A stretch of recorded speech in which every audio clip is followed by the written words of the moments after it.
지금까지 고린도후서를 통해서 살펴봤듯이 바울의 관심은 어디에 있었습니까? 교회에 있었잖아요.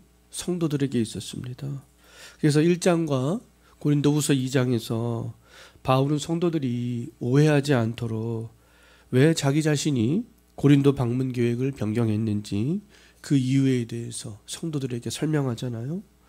바울을 향해서 적대적인 반응을 보이는 성도들이 있었기 때문에 그들을 이해를 시키기 위해서 고린도 방문 계획을 연기한 것에 대해서 설명을 했었습니다.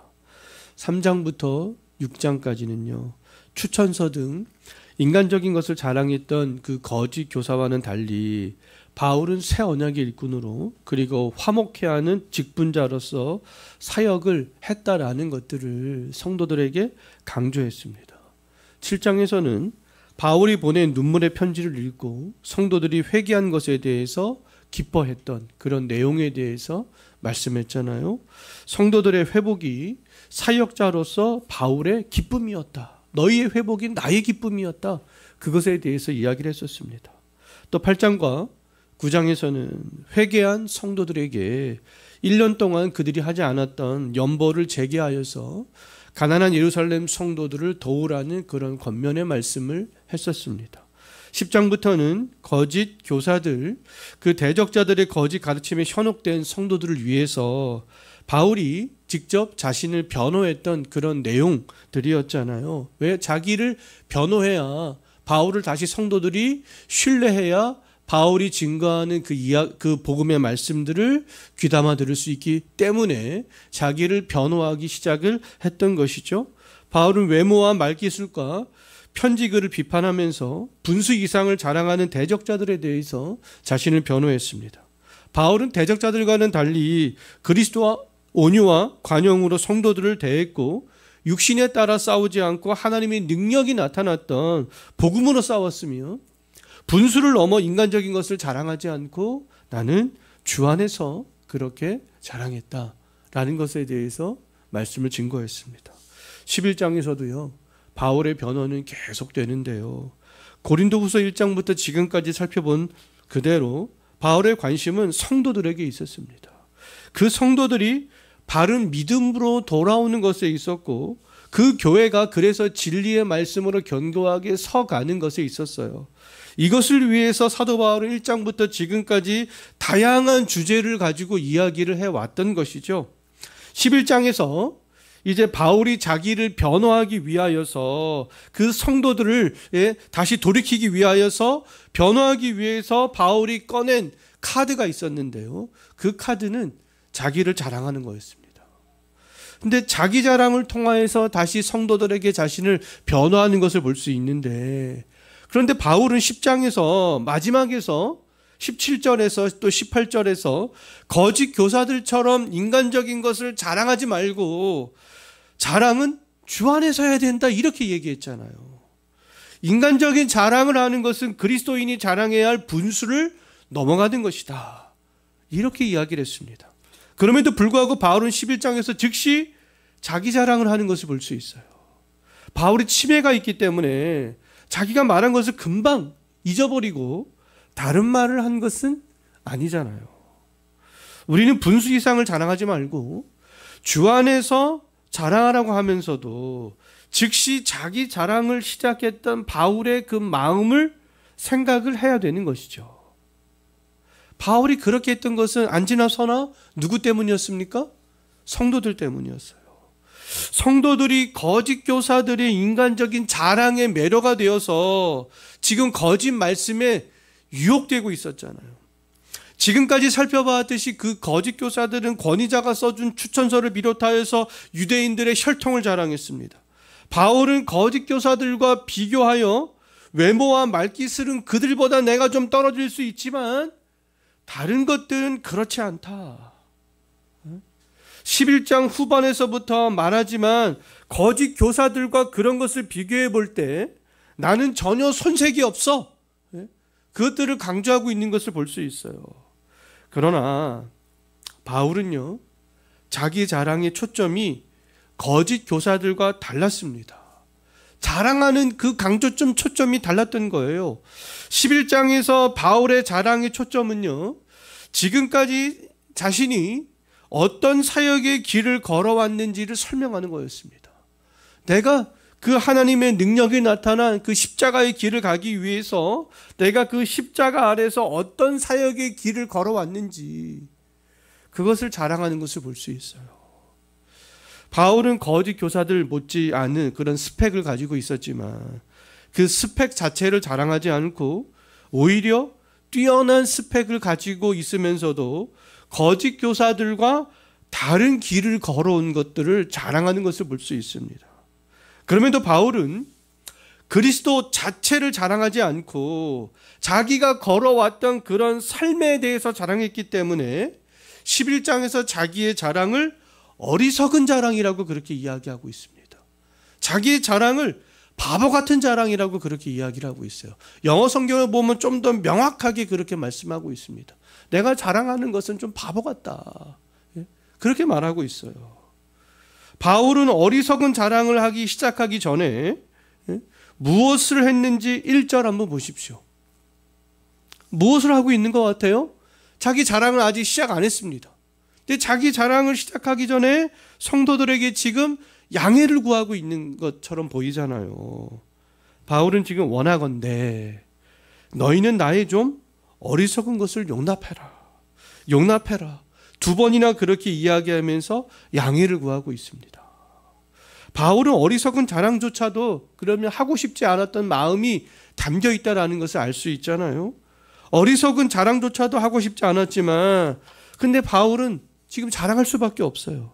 왜냐하면 지금 고린도 성도들의 신앙이 어렵기 때문에 그 수준에 맞추기 위해서 지금 그렇게 하고 있는 것이죠. 그들의 신앙의 눈높이에 맞추기 위해서 지금 어쩔 수 없었던 거예요.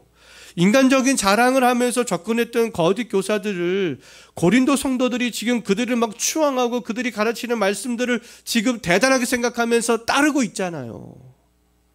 거짓 교사들은 인간적인 자랑들을 자랑스럽게 했지만 바울은 그런 자세를 취하지 않고 있습니다. 1절에서 우리가 살펴보았듯이 성도들이 좀 너그러운 마음으로 들어주고 이해해주기를 원하는 마음으로 그렇게 시작을 하고 있잖아요. 거짓 교사들은 자신의 업적을 지금 침을 튀기면서 자랑스럽게 이야기했지만 바울은 지금 겸손하게 부탁하는 자세를 취하고 있습니다. 그만큼 자기를 자랑하는 것이 조심스럽기 때문이 아니었겠어요? 자랑하는 지금 중심의 차이가 있잖아요. 거짓 교사들의 자랑의 중심은 자기에게 있었습니다. 그 자랑을 통하여서 고린도 성도들이 자기를 따르도록 하기 위해서 중심은 거기 있었지만 바울은 자랑하는 중심이 자기가 아니라 성도들에게 있었습니다. 자, 우리들도 우리의 바른 신앙을 입증하고 바른 교회를 세운 여정들을 자랑을 해야 될 때가 있어요. 그때 우리의 자랑이 육체를 따르는 싸우는 자랑이 되어서는 안 된다라는 것이죠. 거짓 교사들의 중심을 둔 것처럼 우리의 자랑은 어리석은 자랑이 되어져야 된다라는 거잖아요.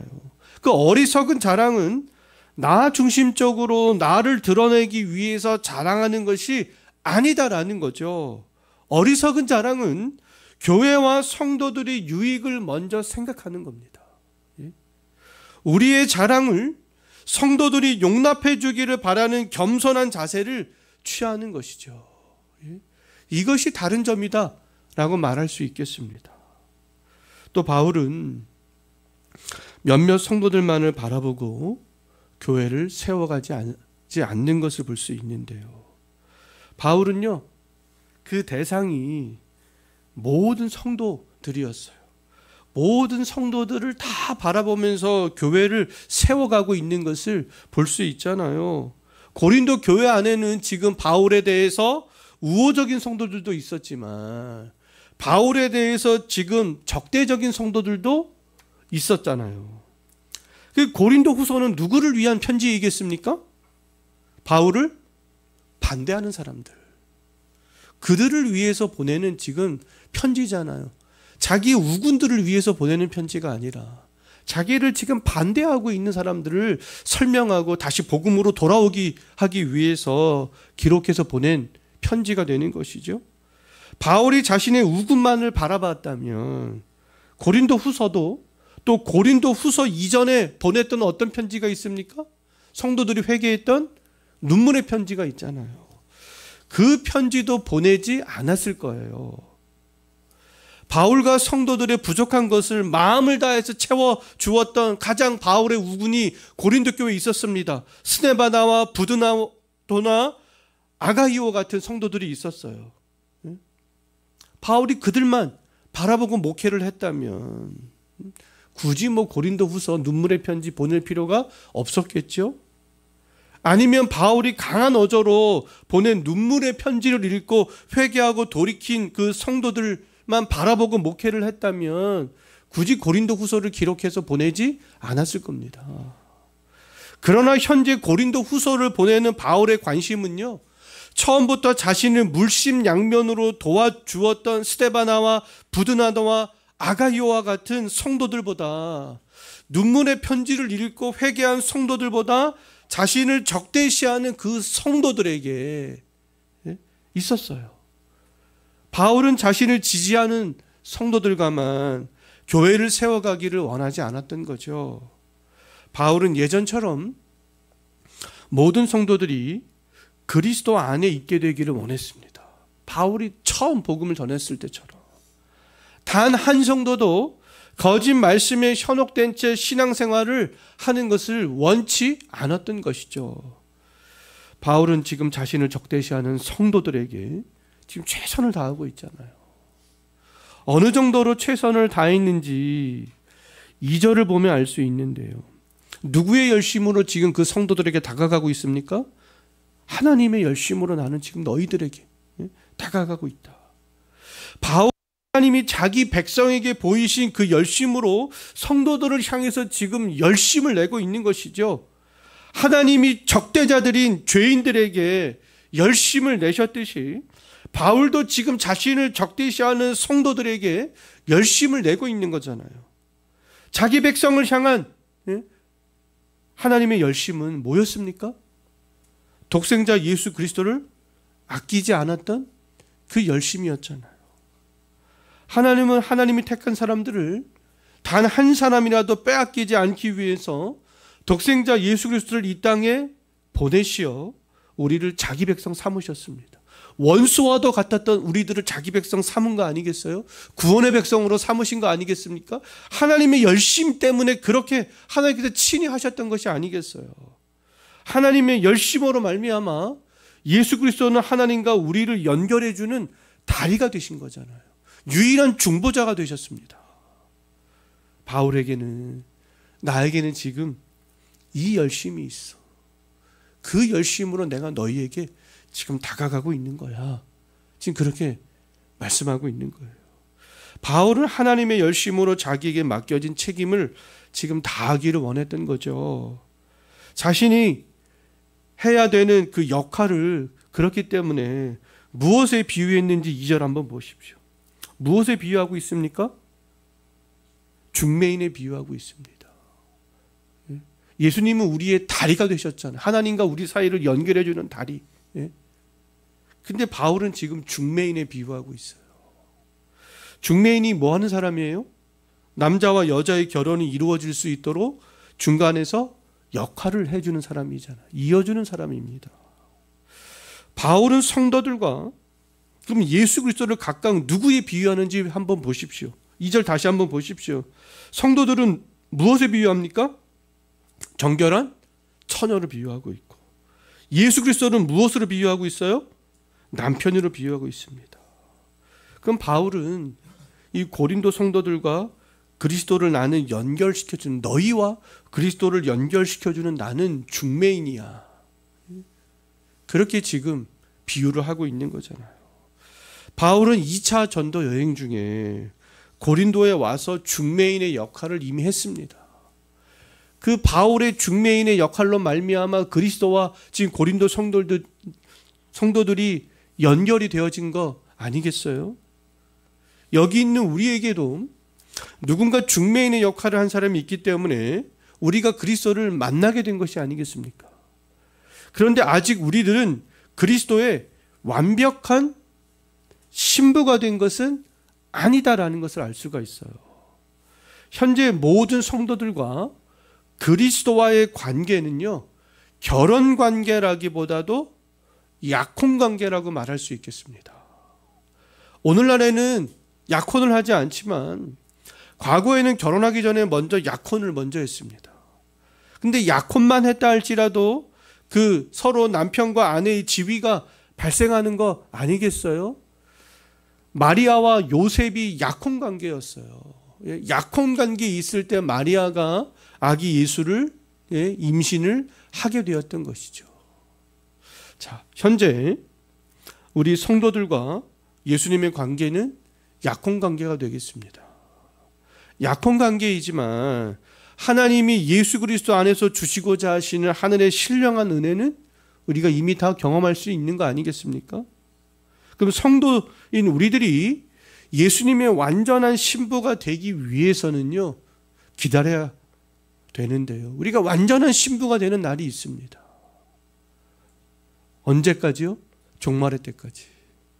예수님이 다시 재림하실 때까지 기다려야 되는 것이죠. 예수님께서 재림하시는 그날이 어린 양 되시는 예수님과 신랑 되시는 예수님과 모든 성도들이 완전한 결혼 관계로 들어가는 날이기 때문에 그렇습니다. 그래서 요한계시록 19장 7장 7절에서는 그날이 혼인잔치로 그렇게 비유하고 있습니다. 혼인잔치 하는 날로. 그때까지 성도들이 해야 되는 일들은 뭐라는 겁니까? 그러면요, 정결한 처녀를 모습을 유지하는 거예요. 예수님이 재림의 날, 그 완전한 신부가 우리들이 그 되는 날까지 정결한 신부를 유지하는 방법은 뭐겠습니까? 거룩하고 흠이 없는 모습을 유지하는 거죠. 신랑 되시는 그 예수님이 우리는 언제 오실지 알지 못하기 때문에 예수님이 오실 때까지 슬기로운 5 처녀들처럼 우리는 깨어서 준비해야 된다라는 거예요. 그 모든 복음서와 이런 서신서 또 요한계시록도 마찬가지고 신랑 되시는 예수님을 맞이할 준비를 하는 그런 신부의 모습에 대해서 곳곳에서 이렇게 말씀을 하고 있습니다. 자, 우리 장로교는 하나님의 선택과 예정을 강조하는 동시에 구원 이후에 거룩한 삶도 강조하잖아요. 그런데 어떤 사람들은 장로교를 잘 알지 못한 상태에서 이 장로교를 비판을 하기도 합니다. 장로교는 구원을 받았으니 그냥 멋대로 살아도 된다라고 가르치지 않잖아요. 그런데 마치 구원을 받았으니 하나님의 선택과 예정으로 구원을 받았으니 자동적으로 그렇게 됐으니 구원은 자동이야. 그래서 멋대로 살아도 돼. 마치 이렇게 장로교가 가리키는 것처럼 얘기를 하는데요. 그것은 틀린 거잖아요. 구원받은 성도들은 예수님이 다시 오시는 그날까지 거룩하고 흠이 없는 삶으로 정결성을 유지하는 겁니다. 바른 말씀 안에 있어서 하나님이 온전하신 것 같이 온전해지는 것에 관심을 가지며 신앙생활을 하는 것이죠. 우리가 어떻게 하면 더욱더 구별되고 온전한 삶을 살아갈 수 있을까? 거기에 관심을 갖는 거예요. 진리 안에 있어서 하나님이 거룩하신 것처럼 거룩하게 되는 것에 관심을 가지며 살아가는 것이죠. 지금 고린도 성도들은 거짓 교사들의 가르침에 현혹되어서 정결성을 잃어버렸어요. 바울은 정결성을 잃어버린 성도들의 상태가 계속될까 걱정되고 두려웠습니다. 뱀이 관계로 하와를 미혹한 것처럼 거짓 교사들의 관계로 성도들이 미혹을 당해 그 마음에서부터 정결성을 잃을까 봐 지금 바울은 그것을 조바심 내면서 두려워하고 있는 것이죠. 3절 한번 보십시오. 그래서 바울의 관심은 성도들이 정결한 처녀로서 진실함과 깨끗함을 유지하는 것에 있었잖아요. 하와가 뱀의 관계로 넘어간 것처럼 성도들이 그렇게 넘어가지 않게 되기를 지금 바라고 있는 거 아니겠습니까? 바울은 성도들이 거짓 교사의 가르침에 빠져서 나오기를 지금 원하고 있는 거예요. 때문에 거짓 교사들과 자신이 다른 사역의 길을 걸어온 것을 대조하기 위해서 11장에서 어리석은 자랑을 지금 어쩔 수 없이 하려고 하는 것을 볼 수가 있는 것이죠. 오늘날 우리가 관심을 가져야 하는 것도 정결한 처녀로서 신랑 되시는 예수님을 맞이할 준비를 하는 거예요. 진실함과 깨끗함을 우리들은 유지하는 겁니다. 우리가 두려워해야 될 것은 마지막 날 남편 되시는 그리스도 앞에 설 때 그 진실함과 깨끗함을 잃어버리는 거 아니겠습니까? 혼인잔치가 열리는데 그 혼인잔치 집에 미련한 5처녀처럼 들어가지도 못하고 나는 너를 알지 못한다. 예수님께서 부인하는 것, 그것을 우리가 가장 두려워해야 되는 거 아니겠습니까? 바울은 지금 고린도 성도들을 바라보면서 그것을 지금 두려워하고 있는 거예요. 마지막 날 그 신랑 되시는 그리스도 앞에 설 때 진실함과 깨끗함을 그 성도들이 잃어버릴까 봐. 우리의 남편 되시는 예수님이 오시기까지 거룩하고 흠이 없는 모습을 유지하기 위해서는 육신을 따라 싸우는 사람들의 가르침들을 그래서 조심해야 되는 것이죠.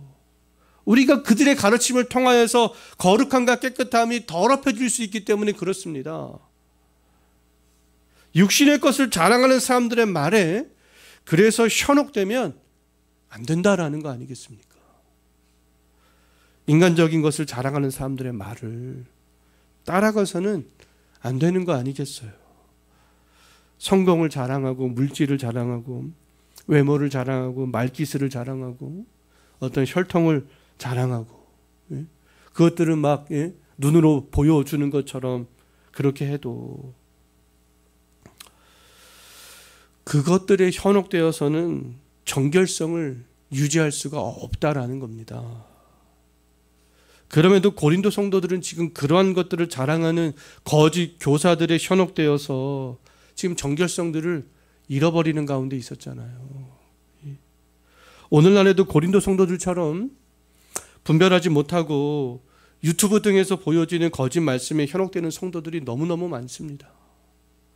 정통을 강조하고 진리를 강조하는 것 같아 보이면서도 거짓된 말씀들이 너무나 많습니다. 유튜브에는 내가 원하는 것을 제공해주는 보물창고와도 같아요. 내가 어떤 생각을 하는 거 유튜브에서 찾아보면 다 있습니다. 매력적으로 보이는 것들이 너무너무 많습니다. 그러나 때로는 뱀이 간계로 하와를 미혹한 것처럼 우리를 미혹하는 도구의 역할들을 그것들이 하기도 하잖아요. 성경에 대한 어떤 새로운 해석을 하고 속을 뻥 뚫어주는 말을 하지만 우리의 영혼을 하나님에게서 멀어지게 하고 그리스도 앞에서 정결성을 잃게 하는 도구의 역할들을 그 유튜브가 하기도 한다라는 것이죠.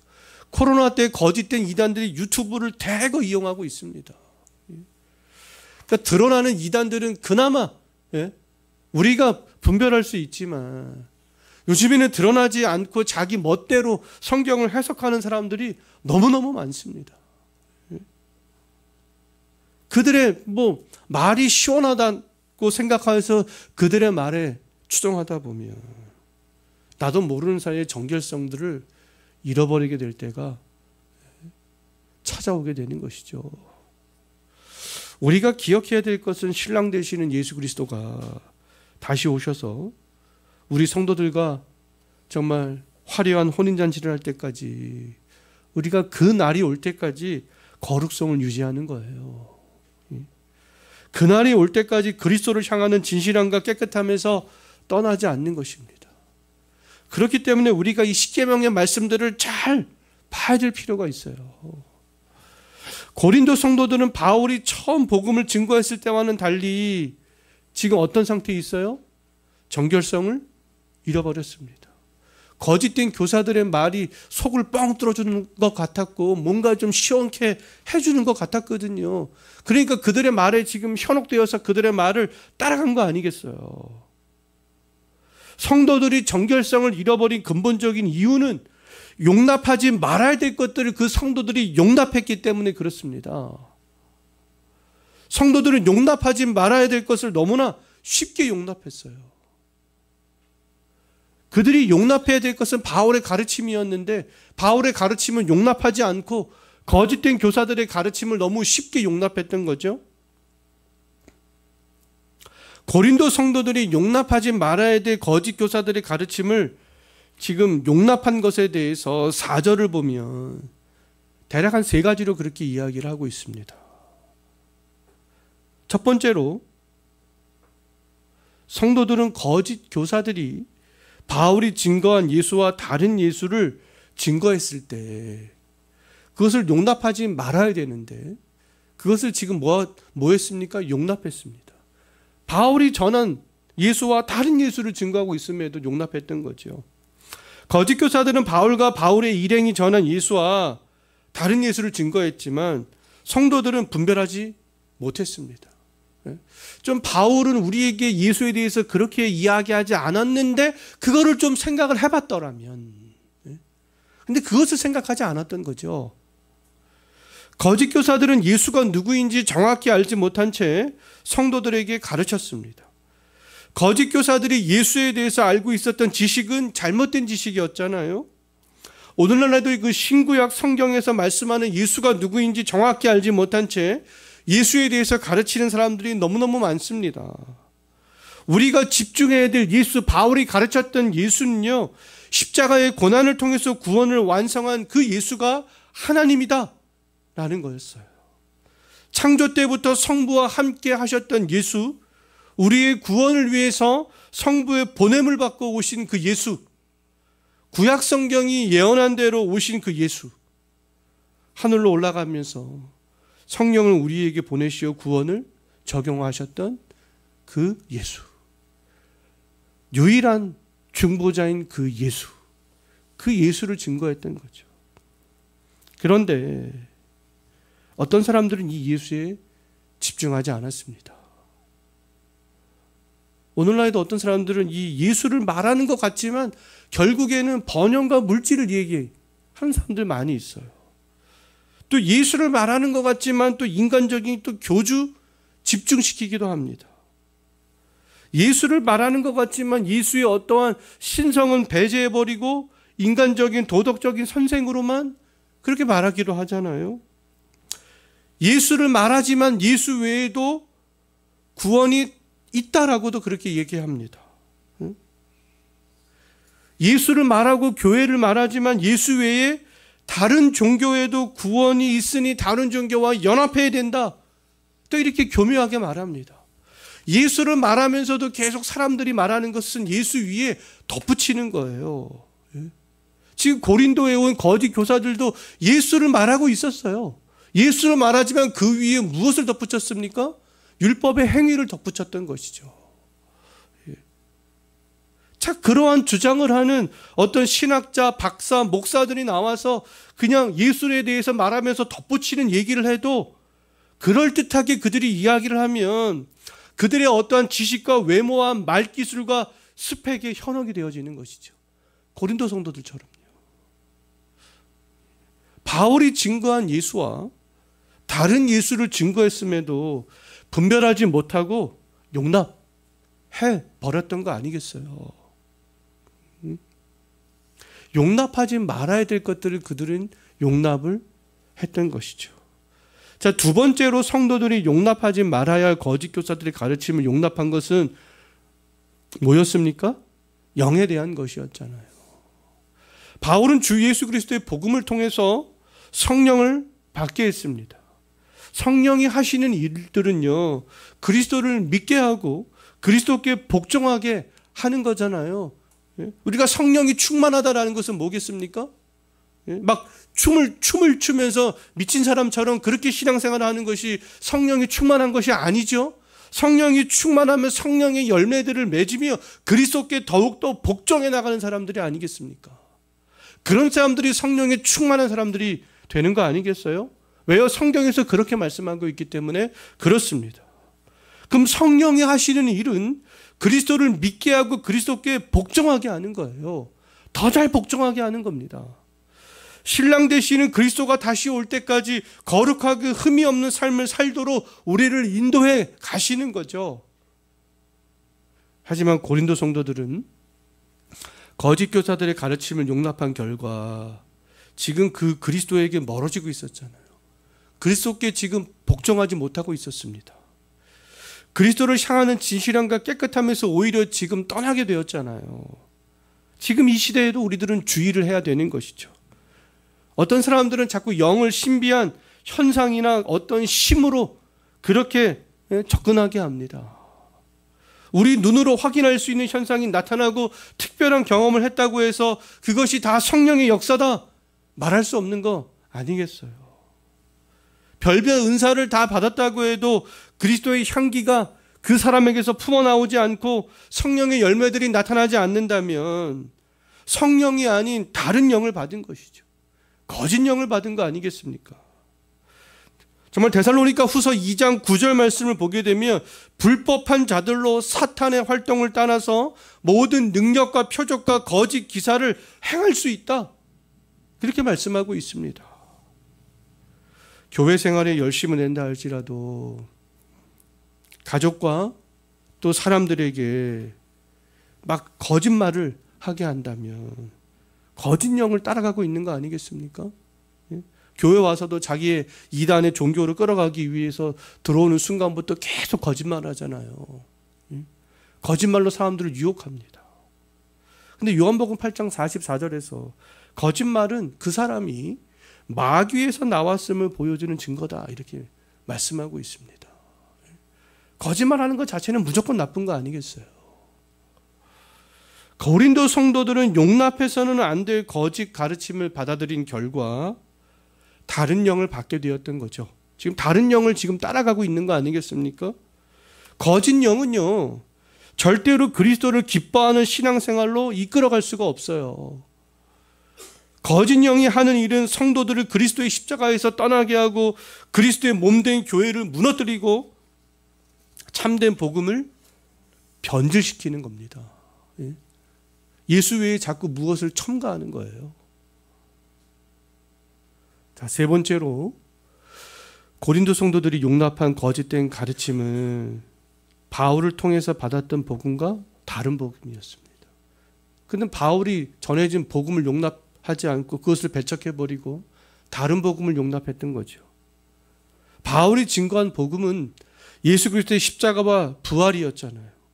그런데 거짓 교사들은 그 위에 무엇을 덧입혔다고요? 율법의 행위를 덧입혔습니다. 바울의 가르침에 있을 때에는 예수께 집중했던 성도들이 그 거짓된 말씀에 용납한 결과 지금 무엇에 집중하고 있습니까? 율법의 행위에 집중하고 있는 것이죠. 그런데 율법은 그리스도께 집중하면 자연스럽게 할 수 있게 되는 거잖아요. 근데 그들은 그리스도께 먼저 집중하지 않고 율법의 행위에 먼저 집중했습니다. 그리스도께 집중하지 않고 율법의 행위에 먼저 집중하면요, 그 율법이 우리에게는 무거운 짐으로 다가올 수밖에 없어요. 바리새인들과 서기관들이 그랬습니다. 그들은 율법이 무거운 짐으로 다가왔기 때문에 그 율법의 행위를 지키기 위해서 많은 편법들을 만들어낸 것을 볼 수 있습니다. 왜요? 그들은 그 성경에서 말하고 있는 그 율법만 자기들이 지키면 됐기 때문에 편법이 난무하게 되었죠. 진정한 복음을 받은 사람은 무엇을 지키려고 노력하지 않아도 자연스럽게 순종하려고 하는 마음이 생기기 마련 아니겠어요? 사랑이 빠진 율법은 강제만 남습니다. 강제적이어서 굉장히 힘들게 하죠. 근데 힘들지만 그 율법은 무엇을 강조합니까? 행위를 강조하잖아요. 행위 구원을 강조하기 때문에 구원을 얻기 위해서 힘들지만 사람들이 어떻게 합니까? 억지로 그것을 하게 되는 거예요. 힘들지만 하게 됩니다. 하지만 진정한 복음은 그렇지 않은 거죠. 진정한 복음은 그 율법에서 자유롭게 됩니다. 사랑의 힘이 율법에 순종할 수 있게 해주기 때문에 그렇습니다. 예수님을 사랑하면 그냥 자발적으로 순종하게 되는 거잖아요. 부모들이 자녀를 위해서 헌신하는 것은 사랑에서 나오는 자발성 때문에 그런 거 아니겠습니까?